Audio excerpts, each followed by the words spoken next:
नमस्कार साथियों, स्वागत है आप सभी का हमारे YouTube चैनल में। तो दोस्तों, आज हम लोग बात करेंगे यूपीएसआई के बारे में। जो भी हमारी वैकेंसीज फॉर्म भरे जा रहे हैं, तो जो भी अंडर एज स्टूडेंट्स हैं वो सभी फॉर्म फिल कर रहे हैं। तो देखो दोस्तों, क्या है कि यहाँ पे जैसा कि विज्ञापन आया है, जो न्यूज़पेपर में हम लोगों ने पढ़ा है, उसमें इन लोगों ने ये बोला है कि ये 15 जून के बाद किसी भी टाइम आपका एग्ज़ाम करवा सकते हैं। ठीक है, तो हम लोग ये मान के चल रहे हैं कि हम लोगों के पास लगभग 75 से 90 दिन का टाइम पीरियड है, और इसी में मुझे क्या करना है, यूपीएसआई के लिए प्रेपर होना है, यानी कि तैयारी करनी है। ठीक है, तो मुझे इसमें बहुत कन्फ्यूजन रहता है कि हम लोगों को क्या पढ़ना है, उसके रिगार्डिंग हम लोग एक वीडियो बना रहे हैं। तो देखो, क्या पढ़ना है, टाइम भी ज़्यादा नहीं है, तो किस चीज़ पे फोकस करना है। देखो, ज़्यादा पढ़ने से कुछ नहीं होगा, आपको ये पता होना चाहिए कि कहाँ से मुझे क्वेश्चन मिल सकता है एग्ज़ाम में। तो जैसा कि आप लोगों को पता होगा कि जो 2017 में एग्ज़ाम हुआ था, उसमें क्या था कि एक अच्छे क्वेश्चंस उठकर आए थे। तो अगर उसके अकॉर्डिंग अगर पेपर देखा जाए कि अगर उसी के पैटर्न के अकॉर्डिंग क्वेश्चन आ रहे हैं, तो फिर एग्ज़ाम में क्या हो सकता है, अगर पैटर्न चेंज हुआ तब एग्ज़ाम में क्या होगा। क्लियर है ना। तो अगर हम लोग बात करेंगे लास्ट ईयर यानी कि 2017 में जो क्वेश्चन आए थे, उसके अकॉर्डिंग अगर आपके क्वेश्चन आ रहे हैं, तो मैं आप लोगों को बताऊंगा कि आपको किन टॉपिक को ज़्यादा कवर करना है। यहाँ पे देखो, मोस्टली कन्फ्यूजन रहता है जीएस जीके में कि क्या पढ़ना है, और हिंदी में। ठीक है, मैथ तो वही पढ़नी है। मोस्टली क्या होता है ना कि क्या अर्थमेटिक का पार्ट पूछा जाता है। ठीक है, तो यहाँ पे क्या करते हैं हम लोग, एक बार इस चीज़ के लिए डिस्कस करते हैं। तो देखो, हम लोग बात करेंगे यूपीएसआई के लिए, जो कि मुझे क्या करना है, मैं मान के चल रहा हूँ कि अगर विज्ञापन के अकॉर्डिंग जो इन्होंने न्यूज़पेपर में कटिंग निकलवाई है, उसके अकॉर्डिंग 75 से 90 डेज, यानी कि 75 से 90 दिन हम लोगों के पास है, उसी के अंदर मुझे एग्ज़ाम की तैयारी करनी है। तो देखो, ऐसा नहीं कि आप क्वेश्चन को कहीं से भी पढ़ लो। ठीक है ना, आपको क्या करना है, एक पैटर्न के अकॉर्डिंग चलना है। कौन सा आपका सब्जेक्ट वीक है, कौन सा सब्जेक्ट आपका स्ट्रांग है, उसके अकॉर्डिंग आपको तैयारी करनी है। तो सबसे पहले हम लोग बात करते हैं मैथ्स की। तो देखो, यहाँ पे मैथ्स का जो है ना, वो आपके कितने होंगे, 40 क्वेश्चन होंगे। मैथ के यहाँ पे 40 क्वेश्चन होंगे। ठीक है ना, और मैथ के जो 40 क्वेश्चन होंगे वो मोस्टली क्या होंगे, अर्थमेटिक से होंगे। क्लियर है ना, अर्थमेटिक से आपके क्वेश्चन पूछे जाते हैं। मोस्टली पार्ट रहता है, कुछ क्वेश्चन जो रहते हैं ना, वो हमारे क्या करते हैं, ज्योमेट्री वगैरह से रहते हैं। बाकी मोस्टली क्या होता है, अर्थमेटिक पूछा जाता है। क्लियर है ना। दूसरी बात हम लोग करेंगे रीजनिंग की। तो रीजनिंग में भी यहाँ पे 40 क्वेश्चन आते हैं। तो जो रीजनिंग के क्वेश्चन आते हैं, आप लोगों को पता है कि जो रीजनिंग का क्वेश्चन आता है, उसके लिए आपको एक अच्छा लेवल मिलता है। ठीक है, अगर लास्ट पैटर्न की हम लोग लास्ट अगर एग्जाम की बात करें जो 2017 में हुआ था, तो यहाँ पे आपको क्या करना है, रीजनिंग का भी अच्छे क्वेश्चन देखने को मिलेंगे। ठीक है ना, अच्छे क्वेश्चन। यहाँ पे आपको क्या होता है, नॉन वर्बल जिसका ज़्यादा रोल रहता है, नॉन वर्बल का यहाँ पे ज़्यादा रोल रहता है। इसी के अकॉर्डिंग मैथ का भी ज़्यादा अच्छा रोल रहता है, और क्वेश्चन भी आपके क्या होते हैं, जो है ना, इजी टू हाई, मतलब आपका लेवल थोड़ा अच्छा होता है। बाकी के अकॉर्डिंग आपका लेवल अच्छा होगा यहाँ पे। ठीक है ना, तो मैथ का भी यहाँ पे आपको अच्छे से प्रैक्टिस करनी है, अच्छे से तैयारी करनी है। रीजनिंग की भी यहाँ पे क्या करना है, आपको अच्छे क्वेश्चंस लगाने हैं, कॉन्सेप्ट समझना है, चीज़ों को रटना नहीं है। क्लियर है ना। तीसरी अगर बात करें हिंदी, तो हिंदी में देखो, हिंदी में अगर हम लोग बात करते हैं ग्रामर की, ठीक है ना, हिंदी में अगर हम लोग बात करते हैं ग्रामर व्याकरण की, तो व्याकरण क्या होता है, व्याकरण से भी पार्ट पूछा जाता है। लेकिन यहाँ पे जो क्वेश्चन पूछे जाते हैं वो साहित्य, लगभग यहाँ पे शायद से 4 से 5 क्वेश्चन यहाँ पे साहित्य से रहते हैं। क्लियर है ना। लास्ट ईयर का आप एग्जाम जो भी जिन लोगों ने पेपर सॉल्व किए, उन्हें वहाँ पे क्लियर होगा कि 4 से 5 क्वेश्चन तो हमारे यहाँ पे साहित्य से रहते हैं। क्लियर है ना। और बाकी जो है ना व्याकरण, जो है ना व्याकरण की अगर हम बात करें, तो बाकी व्याकरण होता है ना, तो इस पे तो लगभग सभी लोग फोकस करते हैं। व्याकरण के सभी लोग क्वेश्चन लगभग कर देते हैं, जहां तक मेरा मानना है, हिंदी के अंदर। और जो साहित्य हमारा है ना, यहां पे क्वेश्चन फंसता है। अब इसके लिए क्या करना है, इसके लिए आपको क्या करना पड़ेगा, हिंदी साहित्य सही से पढ़ना पड़ेगा। ठीक है ना, कुछ चीजें लर्न करनी पड़ेंगी। तो ये यहाँ पे तो देखो सभी करते हैं, लगभग अप्रॉक्स में सभी बंदे करते हैं। लेकिन कहाँ पे छूटता है, तो वो साहित्य छूटता है। लेखक पूछे जाएंगे, ठीक है, रचनाएं दी जाएंगी, किसकी हैं, क्या है, ठीक है ना, कौन से कवि कहाँ पे थे, आदिकाल भक्तिकाल। क्लियर है ना, यहाँ से क्वेश्चन पूछा जाता है। तो ये पार्ट देखो, जनरली क्या करना है, जो क्वेश्चन सब लोग करते हैं उससे कुछ हटके आपको करना है। तो साहित्य पे फोकस करना है, क्योंकि 4 से 5 नंबर का यहाँ पे रोल रहता है। क्लियर है ना। नेक्स्ट की बात करते हैं, यहाँ पे ये पार्ट, ये सबसे बड़ा पार्ट है और सबसे कंफ्यूजन। देखो मैथ में कोई कंफ्यूजन नहीं रहता है, मुझे पता है कि कहाँ से क्वेश्चन आएंगे, क्या करना है, ठीक है। रीजनिंग का भी पार्ट वही है, नॉन वर्बल से क्वेश्चन ज़्यादा पूछे जाते हैं। इसके बाद आपका पूर्व धारणाओं के अच्छे क्वेश्चन होते हैं। इसके बाद आपका क्या होता है, वहाँ पे पूछा जाता है ब्लड रिलेशन, वहाँ से भी आपको क्वेश्चन बनता है और अच्छे क्वेश्चन बनते हैं ब्लड रिलेशन के। बैंकिंग लेवल के क्वेश्चन बनते हैं, ठीक है ना। और इसके बाद सिलॉक्स का बहुत अच्छा रोल रहता है। लगभग 10 नंबर के सिलॉक्स आपको 10 से 12 नंबर के सिलॉक्स से देखने को मिलते हैं, यानी कि 4 से 5 क्वेश्चन आपको देखने को मिलते हैं सिलॉक्स से, ठीक है ना। तो ये नॉन वर्बल का आपको अच्छा कॉन्सेप्ट क्लियर होना चाहिए।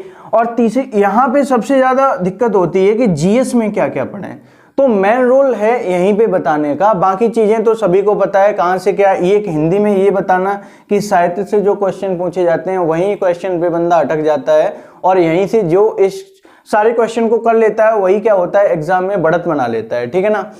अब जीएस में देखो, जीएस में जो मेरा मानना है कि जीएस का सबसे जो स्ट्रॉन्ग पार्ट है वो आपको पढ़ना है यूपीएसआई के लिए पॉलिटी।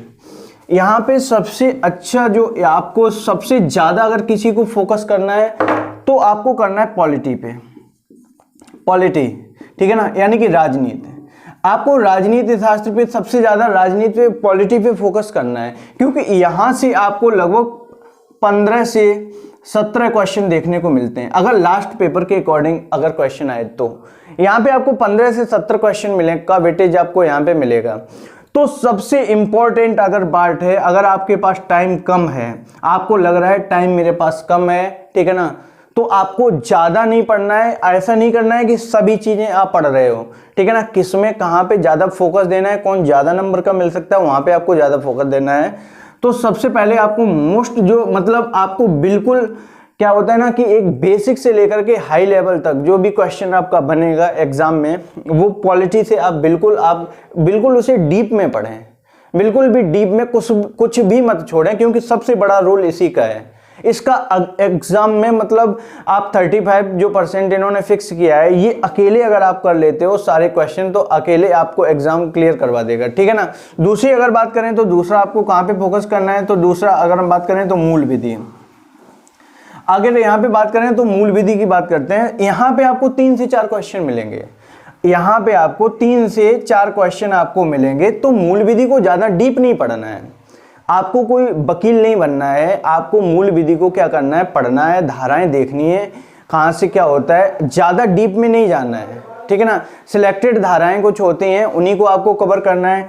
और अगर तीसरी हम इसी में बात करें तो आपको पढ़ना है यहाँ पे अर्थशास्त्र। यहाँ पे क्या पढ़ना है आपको, अर्थशास्त्र। अर्थशास्त्र आपको कंप्लीट करना है, क्योंकि यहाँ से 3 से 4 क्वेश्चन यहाँ से भी पूछे जाते हैं अर्थशास्त्र के।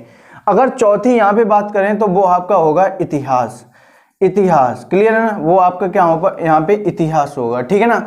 अब अगर आपके पास ज़्यादा टाइम है, देखो अगर आपके पास टाइम कम है तो आप सिलेक्टेड सब्जेक्ट पढ़ो जहाँ से आपको क्वेश्चन की पॉसिबिलिटी ज़्यादा रहती है। और आपके पास टाइम ज़्यादा है, सब कुछ प्रेपर है, तो इसके बाद आपको क्या पढ़ना है, आप यहाँ पे भूगोल भी पढ़ सकते हो, ज्योग्राफी यानी कि भूगोल पढ़ सकते हो। इसके बाद आप यूपी जीके भी पढ़ सकते हो, ठीक है ना। और एक पार्ट आपका करंट अफेयर का, करंट अफेयर से देखो लास्ट ईयर करंट अफेयर से कुछ ज़्यादा क्वेश्चन नहीं बने थे, 2 से 3 क्वेश्चन बने थे, क्लियर है ना।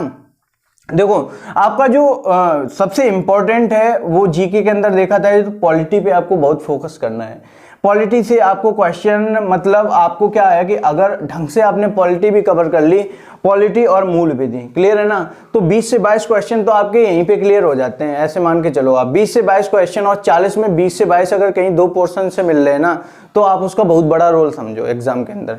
50% प्लस मिल रहा है यहाँ पे, ठीक है ना। दूसरी बात करें यहाँ पे अर्थशास्त्र, ये आपका पार्ट इंपॉर्टेंट है, यहाँ से क्वेश्चन आता ही आता है, आप ये मान के चलो। चाहे क्वेश्चन एग्जामिनर भले 3 से 4 क्वेश्चन दे, कम से कम 3 से क्वेश्चन तो कम नहीं देगा, ठीक है ना।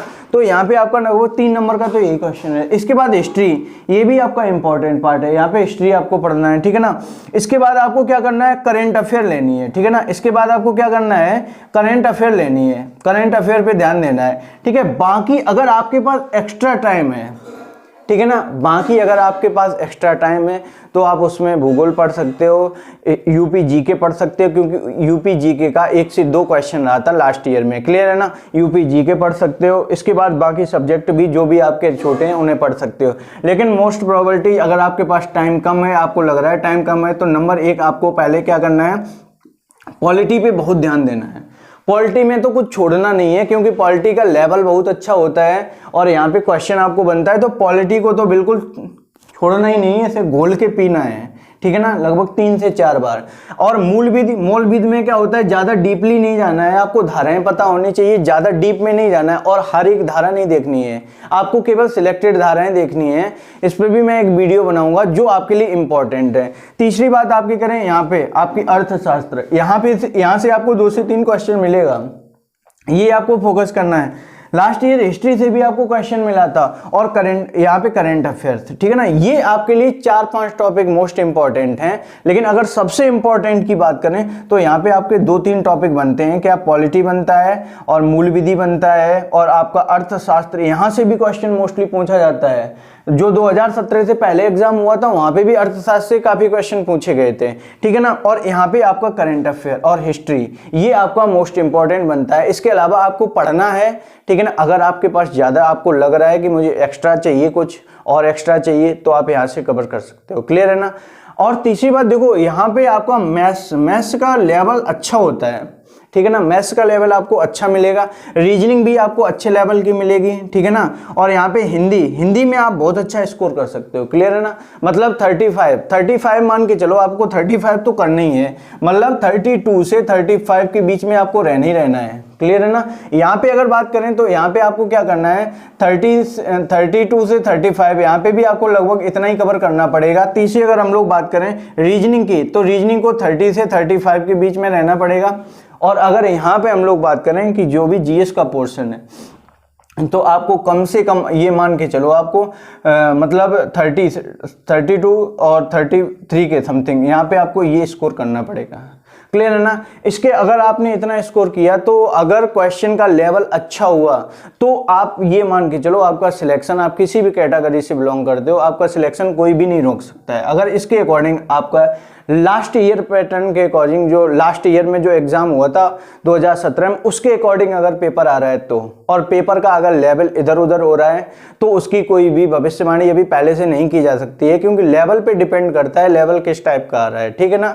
तो बाकी हम लोग क्या करेंगे, इसके वीडियो थोड़ा मूल विधि के कुछ जो धाराएं इंपॉर्टेंट होते हैं उसके लगभग आपको, मूल विधि में मैं आपको बताऊं, लगभग आपको 125 से 150, यानी कि आपको लगभग 150 मान के चलो, 150 के अंदर आपको ये यहाँ पे धाराएं क्लियर करनी है, वहां से आपको 2-3 क्वेश्चन मिल जाएंगे, ठीक है ना।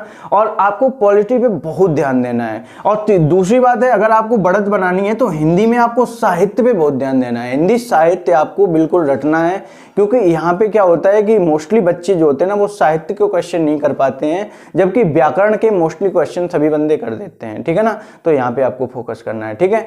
तो इसी के साथ हम लोग क्या करते हैं, आज का वीडियो यहीं पे समाप्त करते हैं। नेक्स्ट वीडियो में हम लोग फिर से मुलाकात करेंगे किसी नए चैप्टर के साथ। तब तक के लिए टाटा बाय बाय, जय हिंद।